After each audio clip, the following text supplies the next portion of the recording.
Dear students and parents, मैं हूं राकेश और स्वागत करता हूं आप सबका अपने यूट्यूब चैनल नीट जी पटना पर। तो जैसा कि हमने पहले भी बताया था कि जिस तरीके से बिहार में ये चीज़ें चल रही है और ऑल इंडिया कोटा के लिए एमसीसी ने डेट एक्सटेंड कर दी थी और कल ही हमने रात में आपको बता दिया था कि एमसीसी ने अभी जो चॉइस फिलिंग है उसको अब होल्ड कर दिया है और डेट वो बढ़ाने वाले हैं। तो अभी 2-3 घंटे पहले उन्होंने अपनी डेट अनाउंस कर दी, फ्रेश डेट।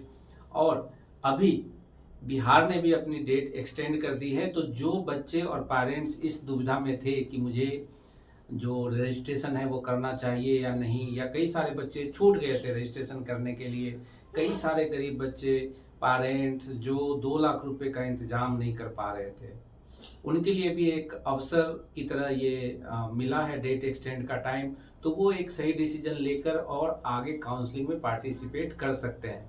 देखिए, प्राइवेट कॉलेज में जो चेंजेज आए हैं इस बार, वो सभी पेरेंट्स अफोर्ड नहीं कर सकते। इस बात को हम भी मानते हैं। एज ए काउंसलर पेरेंट्स से बात होती है, बच्चों से बात होती है, सबके मन में निराशा है। लेकिन कुछ पेरेंट्स और बच्चे इस बात से आशान्वित हैं कि चलो 50% जो सीट है प्राइवेट कोटे की वो हमें गवर्नमेंट फी पे मिल जाएगी, मिलने की संभावना है। तो कई सारे पेरेंट्स उसमें काउंसलिंग करने के लिए हिचकिचा रहे हैं कि सर उसमें एक क्लॉज दे दिया कि सुप्रीम कोर्ट के निर्देश पे ये फी बढ़ सकती है। तो उन पेरेंट्स, उन बच्चों को सबसे पहले मैं ये बताना चाहता हूँ कि आपको डरने की जरूरत नहीं है। क्यों डरने की जरूरत नहीं है? क्योंकि सुप्रीम कोर्ट अगर डिसीजन पलटती है बिहार सरकार का, उस हालत में क्या होगा? उस केस में होगा ये कि जो भी बच्चों प्राइवेट कॉलेज में एमबीबीएस सीट पाएंगे गवर्नमेंट फी पर, उनकी एडमिशन कैंसिल हो जाएगी। उनकी एडमिशन कैंसिल हो जाएगी, या उनसे ये बोला जा सकता है कि आपको प्राइवेट कॉलेज की जो फी है वो देनी होगी। अब जिनकी भी एडमिशन कैंसिल होगी और जो पेरेंट्स सक्षम नहीं होंगे इतने पैसे देने में, उनकी जो सिक्योरिटी डिपॉजिट है वो फोरफिट नहीं होगी। क्योंकि गवर्नमेंट ने पहले ये बोला है कि आपको गवर्नमेंट फी पे कॉलेज मिलेगा, तब सिक्योरिटी फी आपकी वापस हो जाएगी। तो आपके मन में अगर ये दुविधा है कि मेरी सिक्योरिटी फी चली जाएगी अगर कॉलेज ने बाद में उसकी जो फी स्ट्रक्चर है वो बढ़ा दिया, तो ये तो हुई एक बात।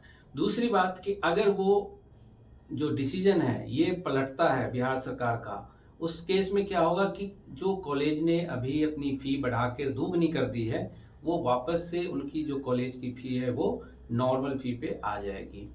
तो सबसे पहले जो ये वीडियो मैं लेकर आया हूँ, जो बिहार की जो एक्सटेंडेड डेट है उसके बारे में और ऑल इंडिया कोटे की जो डेट एक्सटेंड हुई है उसके बारे में, तो उसको देखते हैं, चीज़ों को समझते हैं। और इस वीडियो में मैं बीच बीच में आपको ऐसी ऐसी बातें बताऊंगा जो आपके काम की होंगी, तो ध्यान से इस वीडियो को देखिएगा। तो सबसे पहले हम देखते हैं कि extension of date for online application, इस नोटिफिकेशन को वेबसाइट से हम लोग को ओपन करते हैं। ठीक है, ओपन कर रहे हैं और ओपन करने के बाद मैं आपको इसे दिखाता हूँ। थोड़ा सा हम जूम कर लेते हैं इस नोटिफिकेशन को। ठीक है, इस नोटिफिकेशन को थोड़ा सा हम जूम कर लेंगे। उसके बाद आपको ये चीज़ मैं आपको दिखाता हूँ। देखिए, ये गवर्नमेंट ऑफ बिहार जो combined entrance competitive exam board है नियर एयरपोर्ट, उनकी ये एक नोटिस है। उसमें उन्होंने डाला है कि notice for online application and choice filling. अब इन्होंने इसमें ये लिखा है कि हमने जो एडवर्टाइजमेंट दी थी 29 जुलाई 2025 को, उसके बाद ये बता रहे हैं कि जो भी एलिजिबल और इंटरेस्टेड कैंडिडेट हैं, जो एलिजिबल और इंटरेस्टेड कैंडिडेट हैं, क्वालिफाइड कैंडिडेट हैं, मतलब कि अगर आप यूआर के हैं तो आपके मार्क्स 144 एंड एबव है, और एससी एसटी ओबीसी है तो 113 मार्क्स से एबव है, वो क्वालिफाइड स्टूडेंट हैं। उनको एमसीसी, चूंकि एमसीसी ने अपनी रजिस्ट्रेशन की डेट और जो सबमिशन ऑफ एप्लीकेशन फॉर्म है उसकी डेट एक्सटेंड कर दी है, तो उसी के अकॉर्डिंग यूजी मैग ने भी अपनी डेट एक्सटेंड करने का निर्णय लिया गया है। ठीक है, अब इसमें इन्होंने डाला है कि last date of online registration और submission of application form with payment through debit card, credit card, net banking, UPI by registered candidate. और ये दिया गया है कल रात 10 बजे तक। कल मतलब 6 अगस्त 2025 रात 10 बजे तक। अब मैं आपको इसमें एक चीज बताऊंगा। मैंने बोला था कि बीच बीच में मैं ऐसी चीजें बताऊंगा जो आपके काम की होगी। तो इसमें काम की क्या बात है इस लाइन में? इसमें यह बोला गया है कि आप जो सिक्योरिटी मनी है और रजिस्ट्रेशन मनी है उसको debit card, credit card, net banking, UPI के थ्रू पे कर सकते हैं। अब डेबिट कार्ड के थ्रू आप पे करते हैं तो कई सारे गार्जियन जो मेरे पास आए हैं वो जब पेमेंट कर रहे थे या पेमेंट करने की कोशिश कर रहे हैं तो उनकी लिमिट नहीं होती है 2 लाख रुपए की एक बार में ट्रांजैक्शन की। तो सबसे पहले आपको क्या करना है एज ए गार्जियन, आपको जाना है अपने बैंक में, जो आपका रिस्पेक्टिव बैंक है, और आपको अपने बैंक से चेक करना है कि आपकी जो ये ट्रांसफर वाली कैपेसिटी है वो बैंक में कितनी है, लिमिट कितनी है, आपने जो अमाउंट ट्रांसफर की लिमिट है वो कितनी कर रखी है या बैंक ने कितना कर रखा है। अगर आपका अमाउंट ट्रांसफर लिमिट 50,000 है, 1 लाख रुपीज है, तो अब आपका ये जो अमाउंट है सिक्योरिटी डिपॉजिट और सिक्योरिटी के लिए वो कट नहीं होगा, वो डिपॉजिट नहीं होगा वेबसाइट पे। ठीक है, तो सबसे पहले आपको ये चीज चेक करनी है। इसमें एक चीज और है, इसमें एक चीज और क्या है, कुछ पेरेंट्स क्रेडिट कार्ड के थ्रू पेमेंट करते हैं। अब क्रेडिट कार्ड के थ्रू पेमेंट करते हैं तो लास्ट ईयर ये देखा गया कि जब उनकी रिफंड आनी थी तो उनके रिफंड उनके अकाउंट में नहीं आए, और सिंपली बिहार गवर्नमेंट ने एक नोटिस निकाली और एक दिन फिर से उन्होंने अपने जो न्यूज़पेपर हैं उसमें नोटिस डाल दी, एडवर्टाइजमेंट डाल दी कि जी इन बच्चों को पैसे वापस नहीं मिले हैं, सिक्योरिटी वो क्लेम कर सकते हैं। तो ये दिक्कत आती है, इसलिए मैं सलाह देना चाहूँगा कि आप पैसों का ट्रांसफ़र इंटरनेट बैंकिंग या डेबिट कार्ड के थ्रू ही करें, क्रेडिट कार्ड से करने से बचें। दूसरी बात ये दी गई है 6 अगस्त 2025 10 बजे रात तक, उससे पहले आपको ये रजिस्ट्रेशन और पेमेंट कर लेना है। ठीक है, अब चॉइस फिलिंग करने के लिए भी आपको कल तक की ही डेट दी गई है, लेकिन 2 घंटे का एक्सटेंडेड समय दिया गया है। पेमेंट करने के बाद रात के 12 बजे से पहले आपको अपनी चॉइस फिल करनी है और चॉइस को लॉक भी करना है। कई बच्चे क्या करते हैं, चॉइस को फिल कर देते हैं। एमसीसी में क्या होता है कि ऑटोमेटिक चॉइस फिल होने के बाद, डेट खत्म होने के बाद वो लॉक हो जाती है। लेकिन मेरे कई सारे क्लाइंट्स का जब हमारा जो टेक्निकल स्टाफ है वो फील कर रहे थे, उस समय ये देखा गया कि जिस बच्चों का हमने चॉइस लॉक नहीं किया था उनकी जो चॉइस फिलिंग थी वो ऑटोमेटिकली डिलीट हो गई थी।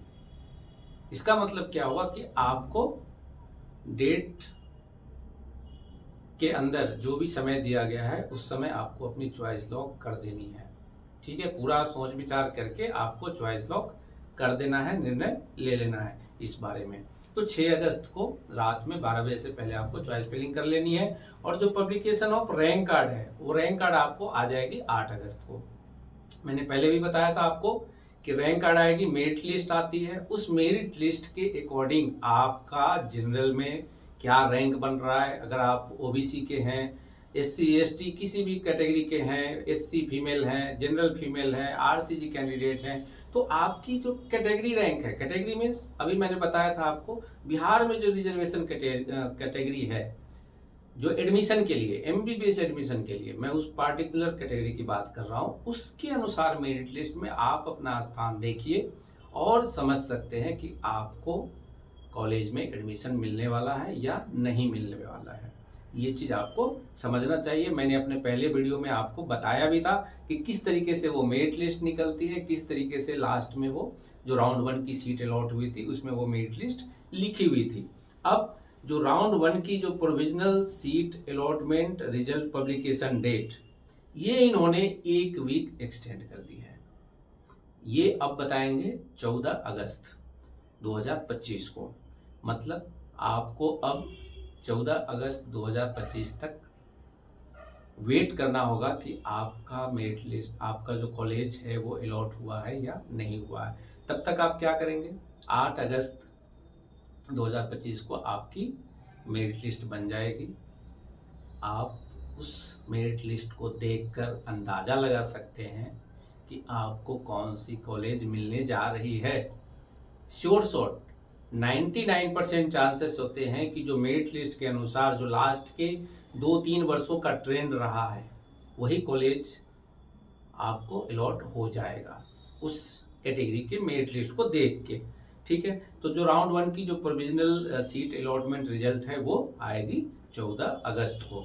अब आप रिजल्ट आने के बाद उसे आप डाउनलोड करेंगे और ये जो अलॉटमेंट ऑर्डर है वो डाउनलोड करने का समय दिया गया है 14 अगस्त से लेकर 19 अगस्त 2025 तक। ठीक है, ये हो गई बात। अब आपको कॉलेज अलॉट हो गया है तो डॉक्यूमेंट वेरिफिकेशन और एडमिशन जो राउंड 1 की अभी तक शेड्यूल की गई है वो है 16 अगस्त से लेके 19 अगस्त तक। तो मैंने आपको बताया था इस बारे में कि आपको मेरिट लिस्ट को देखकर ही, रैंक कार्ड को देखकर ही अंदाजा हो जाएगा कि आपको कौन सी कॉलेज मिलने जा रही है या आपको किस राउंड तक कॉलेज मिल सकता है। उसके अनुसार आप अपनी जो भी डॉक्यूमेंट्स हैं बिहार गवर्नमेंट की एडमिशन के लिए उस डॉक्यूमेंट्स को प्रिपेयर करके रख लेना है। उसकी कम से कम 6 सेट आपको बनाकर रख लेनी है। ये सब हम इसलिए बताते हैं कि लास्ट मोमेंट में आपको दौड़ भाग ज़्यादा ना करनी पड़े। अगर आपने जो 12 का एग्ज़ाम है वो 2025 से पहले दिया था, मतलब 2024 से लेके उससे पहले के वर्षों में दिया है, तो आपको गैप सर्टिफिकेट भी बनवा कर रख लेना चाहिए। ठीक है, अगर आपको ये लग रहा है कि आपको कॉलेज अलॉट होने जा रहा है। डॉक्यूमेंट वेरिफिकेशन के लिए 16 अगस्त से 19 अगस्त तक का टाइम दिया गया है और ये जो एडमिशन की प्रक्रिया है राउंड 1 की वो 19 अगस्त को समाप्त हो जाएगी। हालांकि पिछले वर्ष देखा गया था कि ये जो डॉक्यूमेंट वेरिफिकेशन था और एडमिशन की जो प्रक्रिया थी राउंड 1 की वो एक्सटेंड की गई थी, साइमल्टेनियसली राउंड 2 के लिए भी एक्सटेंड हुई थी। तो आने वाले दिनों में देखते हैं कि इसमें क्या और चेंजेस आते हैं। और जो बाकी जो नियम कानून है वो ये बोल रहा है कि जो इन्होंने प्रोस्पेक्टस निकाला था उसके अनुसार ही सारी शेड्यूल रहेगी। मतलब अभी तक ये क्लियर नहीं हुआ है कि राउंड 1 में फ्री एग्जिट होगा या नहीं। उन्होंने लिख के तो दे दिया कि फ्री एग्जिट नहीं है, तो कई सारे बच्चे इसको लेकर कंफ्यूज हैं कि हमें पार्टिसिपेट करना चाहिए या नहीं चाहिए। तो आपको ये निर्णय लेना होगा। अभी तक आया नहीं है तो हमें भी लग रहा है पिछले जो 2-3 वर्षों का ट्रेंड रहा है वो हमेशा फ्री एग्जिट देते थे और मुझे ऐसा लग रहा है कि इस बार भी वो नोटिस निकालेंगे कि आप फ्री एग्जिट कर सकते हैं राउंड 1 के बाद, क्योंकि ऑल इंडिया कोटे में ये रूल्स है, एमसीसी ने ये रूल निकाली हुई है। और जो बाकी के अन्य राज्य हैं, छत्तीसगढ़ हो, कर्नाटका हो, केरला हो, सभी में राउंड 1 फ्री एग्जिट होता है। तो ये हमें उम्मीद है कि राउंड 1 फ्री एग्जिट होगा और इसके लिए एक अलग से नोटिफिकेशन आएगी। तो ये थी बात बिहार की जो काउंसलिंग की जो डेट शेड्यूल जो एक्सटेंड हुई है उसकी। ठीक है, अब हम बात करते हैं जो एमसीसी की जो राउंड के लिए जो डेट शेड्यूल जो है वो अमेंड हुई है उसके बारे में बात कर लेते हैं। तो आपको बताता हूँ notice for extension of schedule for round 1 जो एमसीसी की नोटिस है।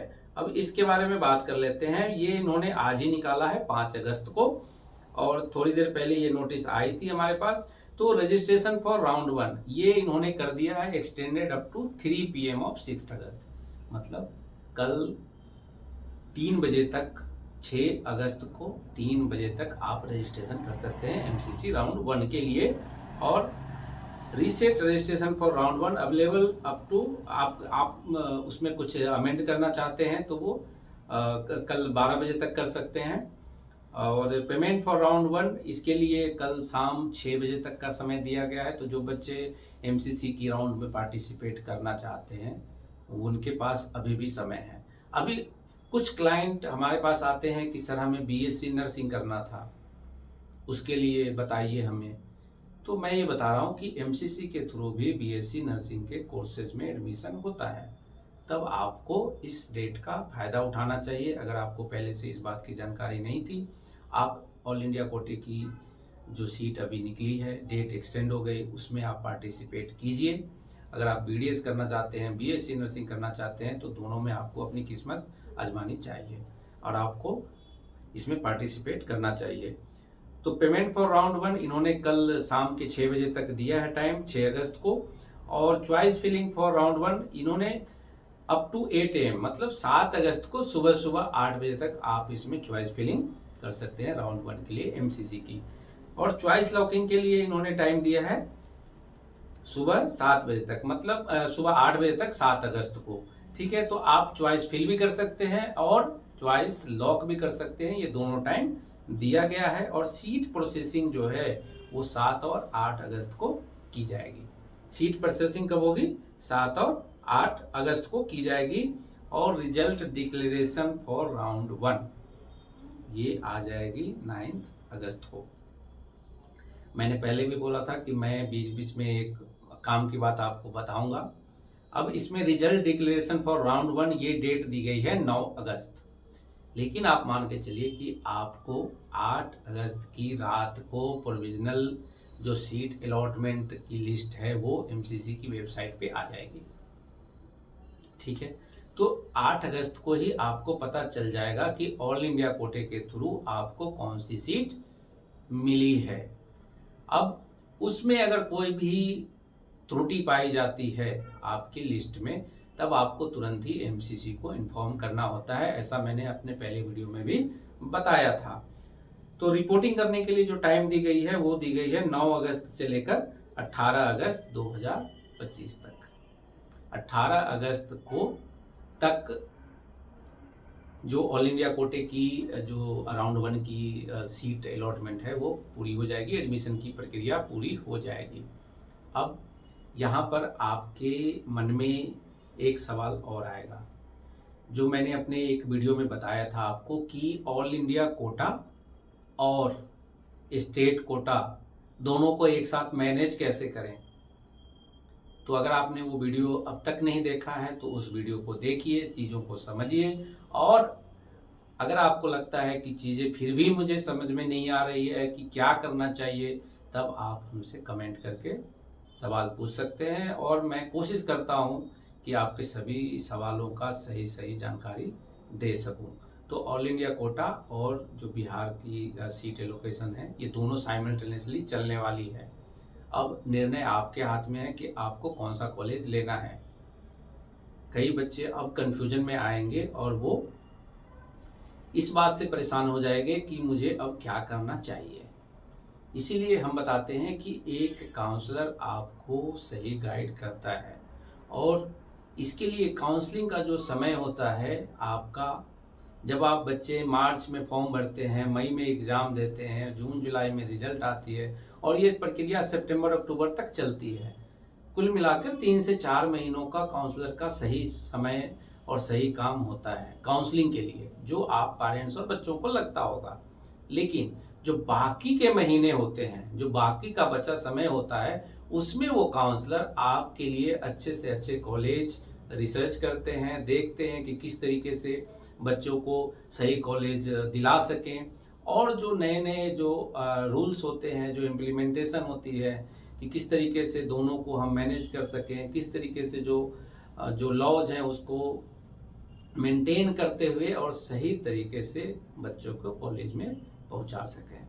तो ये एक काउंसलर का काम होता है। और अगर आप चाहते हैं हमारी काउंसलिंग सर्विसेज लेना तो आप हमारा नंबर जानते होंगे, उस नंबर पे आप हमें कॉल करके और हमसे संपर्क कर सकते हैं। और आने वाले दिनों में जो भी काउंसलिंग की प्रक्रिया होने वाली है उसमें हमारी सहायता ले सकते हैं। और इसके लिए जो हम लोग फी लेते हैं वो बहुत ही नॉमिनल है। ये पूरी इंडस्ट्री में जो काउंसलिंग के जो लोग हैं उसमें कोई भी आपको इतनी मिनिमम फी पे आपको काउंसलिंग करके नहीं देगा। और फुल सपोर्ट हम देते हैं आपका रजिस्ट्रेशन से लेकर कॉलेज अलॉटमेंट तक। और इसमें एक और बात है कि जो भी बच्चे हमारे थ्रू जुड़ के काउंसलिंग करते हैं उन बच्चों को हम अपनी तरफ से गिफ्ट देते हैं। हम पहले भी आपको बताए थे कि हमारा उद्देश्य पैसे कमाना नहीं है। हमारा उद्देश्य है आप पेरेंट्स, आप बच्चों की हेल्प करना, सही गाइडेंस देना ताकि आप सही कॉलेज में पहुंच सके। आशा करता हूं कि आपको आज का ये वीडियो पसंद आया होगा और आपके मन में कोई सवाल अब भी रह गया है तो अभी भी मौका है, आप हमसे जुड़िए और हमसे सवाल पूछिए या कमेंट करके हमसे सवाल पूछिए। मिलते हैं अगले वीडियो में अगले अपडेट के साथ। तब तक के लिए अपना ख्याल रखिए और हमेशा की तरह जय बिहार।